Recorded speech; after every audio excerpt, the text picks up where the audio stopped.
సర్వాధికారియు సర్వ జగద్రక్షకుడును సర్వలోకాధికారి అయిన యేసుక్రీస్తు ప్రశస్త నామంలో దేవుని ప్రియ పిల్లలైన మీ అందరికీ కూడా సర్వశుభాలు వందనాలు తెలియపరుస్తున్నాను.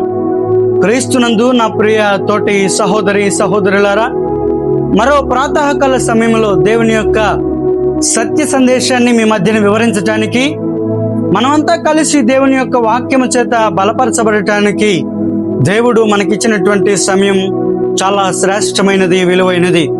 బలహీనులం, అపాత్రులము, అయోగ్యులము అయినప్పటికీ దేవుడు తన మహాకృపను మన ఎడల చూపెడుతూ ఎన్నికలేని వారిని మనల్ని దేవుడు ఎన్నిక చేసుకొని ఏర్పాటు చేసుకొని ప్రతిదినం దేవుని యొక్క వాక్యం చేత మనల్ని బలపరిచేటువంటి విధానం ఎంత గొప్పది. ప్రభునందు నా తోటి ప్రియులైన దేవుని పిల్లలారా, ప్రతిరోజు వస్తున్నటువంటి ఈ కార్యక్రమాల ద్వారా మీరు బలపరచబడుతూ స్థిరపరచబడుతూ దేవుడిచ్చేటువంటి నిత్య దివ్యమైన ఆశీర్వాదాలు పొందుచూ ఉన్నారని ప్రభు పేరిట మీకు తెలియపరుస్తున్నాను. దేవుడు ఒక మనిషి జీవితంలో ఉండటమే ఆ మనిషి కలిగి ఉన్నటువంటి గొప్ప భాగ్యం. కావున మీ కొరకు మానదిన ప్రార్థనలో ప్రార్థన చేస్తూ మీరు దీవించబడాలి, మీరు ఆశీర్వదించబడాలి, మీరు బలపరచబడాలి అనేది మా కోరిక, మా అభిలాష. దేవుడు మన నుంచి ఆశించేది కూడా. అయితే రండి, ప్రతిదినం లాగానే ఏ దినం కూడా ఓ చిన్న లేఖన భాగాన్ని మనం ధ్యానం చేద్దాం. తద్వారా ఈ దినమంతటి కొరకు దేవుడు మనకు బలాన్ని ఇస్తాడు, శక్తిని ఇస్తాడు, సామర్థ్యాన్ని ఇస్తాడు, మనల్ని నడిపిస్తాడు, మన పోషకుడిగా ఉంటాడు. వస్తారా నాతో పాటు మీ పరిశుద్ధ గ్రంథాలను తెరిచి దేవుని యొక్క దివ్య లేఖనాలను మనం పరిశీలన చేద్దాం. యోహాను రాసినటువంటి సువార్త 15వ అధ్యాయం 5వ వచనాన్ని ఈనాటి ధ్యానం కొరకై చదువుకుందాం. According to the gospel of John chapter 15 verses 5. Yohanu సువార్త 15వ అధ్యాయం 5వ వచనాన్ని నేను చదువుతున్నాను. మీరంతా కూడా మీ పరిశుద్ధ గ్రంథాలను మరియు స్క్రీన్ మీద కూడా చూడాలని ప్రభు పేరిట మీకు మనవి చేస్తున్నాను. ఎవడు నా యందు నిలిచిండునో వాడు బహుగా ఫలించును, నాకు వేరుగా ఉండి మీరు ఏమీ చేయలేరు. దేవుడి పరిశుద్ధ లేఖన భాగాన్ని మనందరి వినికిడిలో దీవెనకరముగాను ఆశీర్వాదకరముగాను ఫలభరితముగాను మార్చి ఈ దినమంతటి కొరకాయి పరిశుద్ధాత్మ దేవుడు మనందరితో మాట్లాడి మనలందరినీ సిద్ధపరచునుగాక. ఆమేన్. యోహాను సువార్త 15వ అధ్యాయం అనగానే మనకు గుర్తొచ్చేటువంటి ఓ అద్భుతమైన సంఘటన ఏంటయ్యా అంటే, ద్రాక్షావల్లికి తీగకు ఉన్నటువంటి సంభాషణను మనం ధ్యానం చేస్తూ ఉంటాం. అసలు ఈ ద్రాక్షావల్లి ఎవరు అంటే యేసు ప్రభువు వారు. తీగ అనగా సంఘం. అయితే ప్రియమైనటువంటి దేవుని బిడ్డలారా, దేవుని మాటలు ఏం చెప్తున్నాయంటే, ఇక్కడ ఏం మాట్లాడుతున్నాయంటే, ఎవడు నా యందు నిలిచి ఉండునో వారు బహుగా ఫలించును. చూడండి ప్రియమైనటువంటి దేవుని ప్రియ పిల్లలారా, ఈ ఉదయకాల సమయంలో దేవుడు ప్రారంభం నుంచి మనిషిని కోరుకుంటున్నది ఏంటంటే ఫలింపు రావాలి, ఫలింపులో ఓ మనిషి కొనసాగిపోవాలి. కాబట్టి ఈ మనిషి ఫలించాలి అంటే, ఒక చెట్టు కాయాలంటే ఓ చెట్టు కాయాలి అంటే అంత సర్వసాధారణంగా కాయదు. దానికి ఆ రైతు ఏం చేయాలంటే నీళ్లు పెట్టాలి, దానికి సరిపడా మందులు కొట్టాలి, ఎరువును వేయాలి. ఎప్పుడైతే ఈ మూడు కూడా దాని యొక్క పనిలో అవి జరుగుతాయి ఉంటాయో, ఈ చెట్టు విత్తనం కూడా సరైన నేలలో పడుతుందో, అప్పుడు ఏం చేస్తుందంటే చక్కగా ముందు కొమ్మలు వస్తాయి, కొమ్మలకి గుత్తులుగా కాయలు వస్తాయి. అప్పుడు ఈ చెట్టు ఏం చేస్తుందంటే చక్కగా కాపు కాస్తుంది, మంచిగా ఫలిస్తుంది. ఇప్పుడు ఈ ఫలించినటువంటి చెట్టును బట్టి ఎవడు ఆనందిస్తారయ్యా అనంటే ఆ తోట యజమాని ఆనందిస్తాడు. ఇక్కడ నేను మీకు చెప్పాలనుకుంటున్నటువంటి ఓ శ్రేష్టమైన విషయం ఏంటంటే, ఉదయకాల సమయంలో ప్రియ సహోదరి సహోదరులరా, నువ్వు కూడా అంతే. ఓ మంచి నేలలో నీ జీవితాన్ని పడవేయాలి.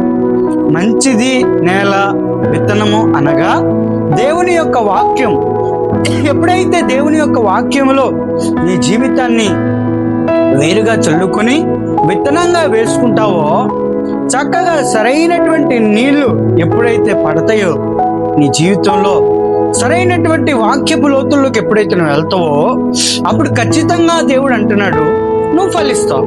అప్పుడు నిన్ను బట్టి దేవుడు సంతోషిస్తాడు. కాబట్టి ప్రియమైనటువంటి దేవుని ప్రియ పిల్లలారా, మనం అనుకుంటాం సర్వసాధారణంగా ఈ అంతకాలం బ్రతికిన ఈ బ్రతికింతే కదా, ఎప్పుడన్నా బ్రతుకులో మార్పు వచ్చిందా, ఇంకేమన్నా చెరువా అని అనుకుంటాం మనం. కానీ నీ బ్రతుకులో మార్పు రాకపోవడానికి గల కారణం ఏంటంటే, అసలు మంచినాల్లో నీ జీవితాన్ని వేసుకున్నావా? వాక్యం అనేటువంటి విత్తనం నీ జీవితంలో పడిందా?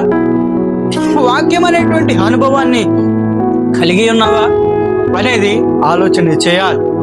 ఎప్పుడైతే వాక్యపు అనుభవాన్ని కలిగి ఉంటావో, ఎప్పుడైతే వాక్యపు విత్తనాన్ని నీ జీవితంలో వేసుకుంటావో, అప్పుడు నువ్వు బహుగా ఫలిస్తావు. ప్రియమైనటువంటి స్నేహితులరా, ఒక మనిషి 2 రకాలుగా ఫలించాలి. ఒకటి శారీరక ఫలము, 2 ఆత్మీయమైనటువంటి ఫలం. ఈ శారీరక ఫలము మన కుటుంబంలోకి రావాలంటే ఖచ్చితంగా సర్వసాధారణంగా మనిషిలో ఏముండాలంటే ఆధ్యాత్మికంగా ఫలించి ఉండాలి. అందుకని యోసేపును దేవుడు ఏమంటాడంటే, యోసేపు నీ కొమ్మ వృద్ధి చెంది అంచెలంచెలుగా ఫలించద్దు అంటాడు. ప్రియ సహోదరి సహోదరులారా, ఒక వ్యక్తి ఫలించటం అనేటువంటి ఈ అంశంలోకి వస్తే, ఫలించటం అనేటువంటి ఈ యొక్క విషయంలోకి మనం ఆలోచన చేయవలసి వస్తే, అంత సర్వసాధారణంగా మనిషి ఫలించలేడు. ఎందుకు? డబ్బు సంపాదించవచ్చు, ఆస్తిని సంపాదించవచ్చు, నెలకి వచ్చి ఒక మంచి 25,000 రూపాయలు, 30,000 రూపాయలు, 40,000 రూపాయలు ఉద్యోగం ఒక్కొక్క వ్యక్తి చూస్తూ ఉండొచ్చు. కానీ ఎప్పుడు భార్యాభర్తలు ఏడుస్తారు, పిల్లలు ఏడుస్తారు, ఏడుపు కొట్టేలాగా ఉంటాడు. ఎందుకు ఫలింపు రావట్లేదంటే, ఎప్పుడైనా దేవునికి ఖచ్చితంగా దేవుని యొక్క విషయంలో నమ్మకత్వం కలిగి జీవిస్తే కాదు. దేవుడు ఏమంటాడంటే, నా బలా నమ్మకమైన నా మంచి దాసుడా, నువ్వు కొద్ది దానిలో నమ్మకంగా ఉన్నావు కాబట్టి నిన్ను అనేక విషయాల్లో నమ్మకస్తుడిగా నేను ఉంచుతాను అంటున్నాడు. కాబట్టి ఈ ఉదయకాల సమయంలో నీకు ఇచ్చేటువంటి సందేశం ఏంటంటే, నువ్వు దేవునితో నిలబడు, దేవుని కొరకు నిలబడు. ఎప్పుడైతే దేవునితో నిలబడతావో, దేవుని కొరకు నిలబడతావో, దేవునితో అంటుకట్టుకు నిలబడతావో, దేవుడు అంటున్నాడు నువ్వు బహుగా ఫలిస్తావు. ఒక వ్యక్తి బహుగా అంత సర్వసాధారణంగా ఫలించడండి. సర్వసాధారణంగా ఫలించాలి అంటే దేవునితో అంటుకట్టబడేటువంటి అనుభవంలోకి ఈ మనిషి మారాలి, పరిపక్వతలోకి రావాలి. పరిపక్వతలోకి వస్తే వాక్యం అనేటువంటి నేల మీద ఒక మనిషి జీవితాన్ని కట్టుకోగలిగితే, వాక్యం అనేటువంటి విత్తనంలో మనిషి జీవితం వేసుకోగలిగితే, ఇప్పుడు మనిషి ఏ రీతిలోకి వస్తాడంట? ఫలింపులోకి వస్తాడు. కాబట్టి ఫలింపులోకి రావాలా? నువ్వు ఫలింపులోకి రాకపోతే ఇగో ఏముంది, నాకు 30,000 రూపాయలు 40,000 రూపాయలు వస్తున్నాయి అనుకుంటున్నావా? నువ్వు దేవునికి వేరుగా ఉండి ఏం చేయలేవు. నీ కుటుంబంలోకి ఆశీర్వాదం రాదు. ఈ ఉదయకాల సమయంలో చెప్తున్నా, నీ ఉద్యోగంలో ఆశీర్వాదమా, నీ కుటుంబంలో ఆశీర్వాదమా, నీ వ్యాపారంలో ఆశీర్వాదమా? దేవునితో రా, నిన్ను ఫలింపజేస్తాడు, నిన్ను అంచెలంచెలుగా దీవిస్తాడు, నిన్ను అంచెలంచెలుగా వృద్ధిలోకి నడిపిస్తాడు. చిన్న ప్రార్థన చేస్తా. ప్రియమైన తండ్రి, నీకు వందనాలు. ఈ వాగ్దాన సందేశం విన్న నా ప్రియులందరినీ మీరు నీ కృపలో జ్ఞాపకం చేసుకోనండి ప్రభువా. మీరు దీవించండి అయ్యా, వారిని ఫలింపచేయండి, మనందరినీ ఆశీర్వదించండి. మా వ్యాపారాలలో, మా ఉద్యోగాలలో, మా పరిచర్యలో మీ తోడుపాటు, నీ సహాయము మీరు నాయన మాకు దయచేయమని అడుగుతున్నాం. ఈరోజు ఎందరైతే నీ బిడ్డలు జయ జీవితాన్ని కోరుకుంటున్నారో వారందరికీ నీ జయ జీవితం మీరు దయచేయండి. నీ కృపను చూపించి, నీ కృపలో భద్రపరిచి, నీ సహాయం అందరికీ నీ దయచేయమని, నీ మెండైన దీవెన ఆశీర్వాదముల చేత మమ్మల్ని నింపి బలపరిచి భద్రపరచమని యేసు పరిశుద్ధ నామమున ప్రార్థిస్తున్నాం తండ్రి. Amen, amen, amen. May God bless you all. May God bless our India. దేవుడు మిమ్మల్ని అందరినీ నిండు మనసుతో దీవించి ఆశీర్వదించి ఫలింపజేయునుగాక. Amen, amen, amen.